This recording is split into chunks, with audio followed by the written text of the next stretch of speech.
Hi, my name's Alif Musaji, also known as the Smiling Dentist. Welcome to our video today on paradigms.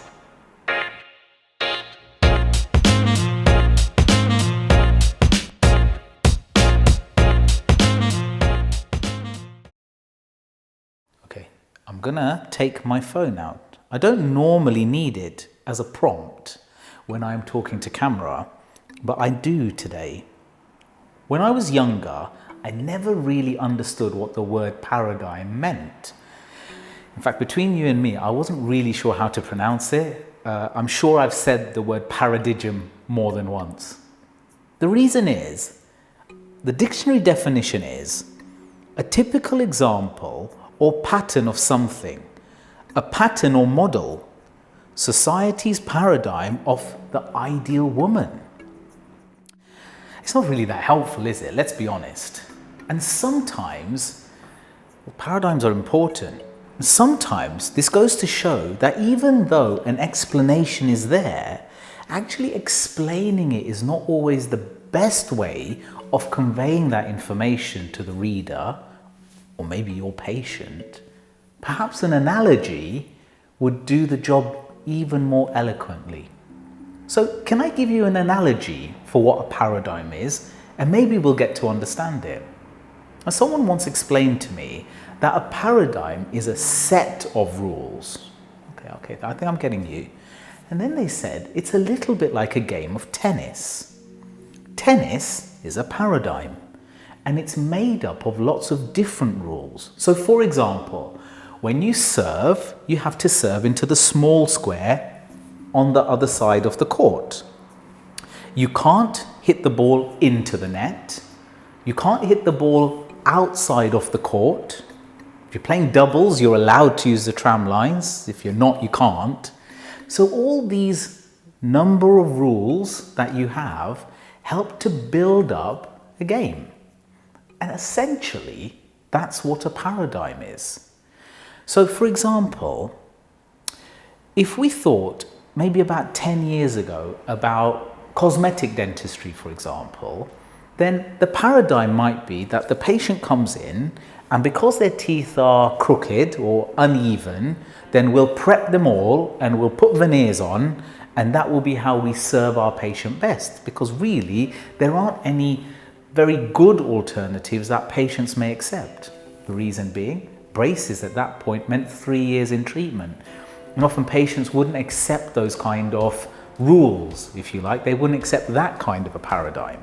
And so they'd happily have their teeth drilled down so that they could have beautiful teeth. But the problem would be that roll on 10 years, when things start to fail, they would end up with quite a big problem, perhaps in replacing and redoing those restorations. Nowadays, things have changed.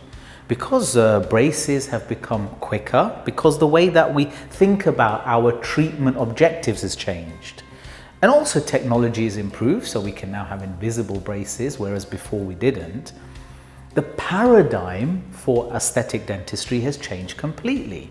Instead of reaching for the drill and drilling our patient's teeth down, instead we want to bodily move them into a better position. And if we want to alter shapes of teeth, rather we do with additive methods like composite bonding, rather than having to drill teeth down in order to provide veneers. So what we have there is a good example of what's called a paradigm shift.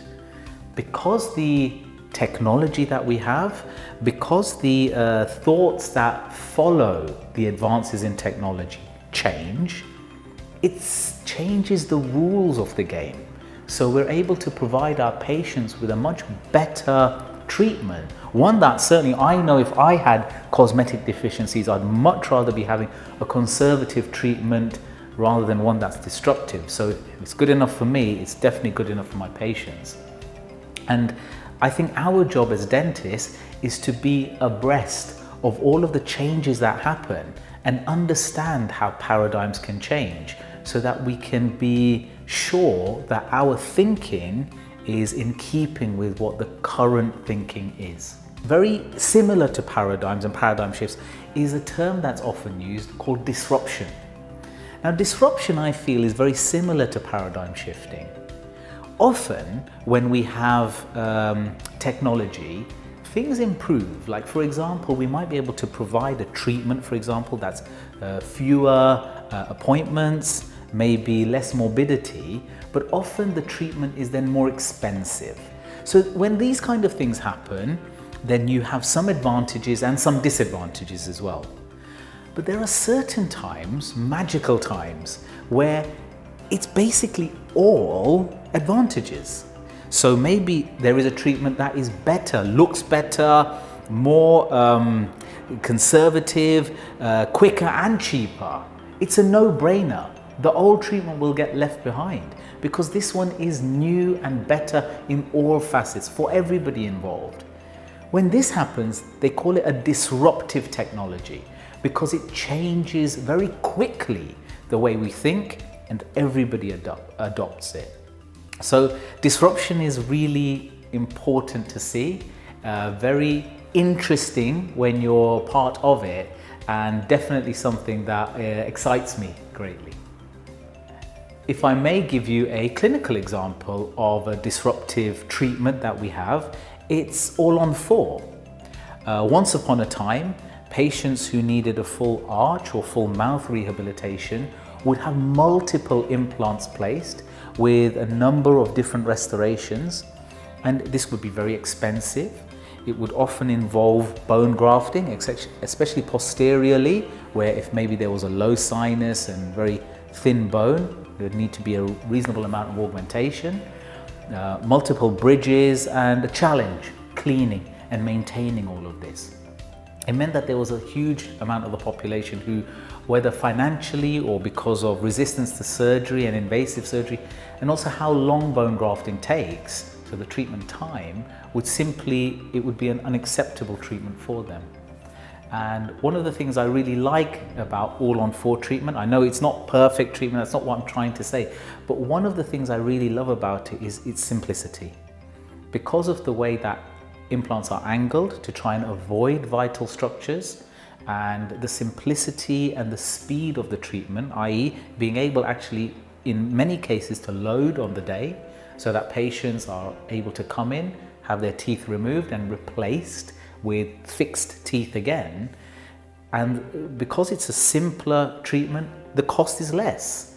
So this has become a disruptive treatment that we can provide for our patients, and one that has become a very popular treatment in our practice.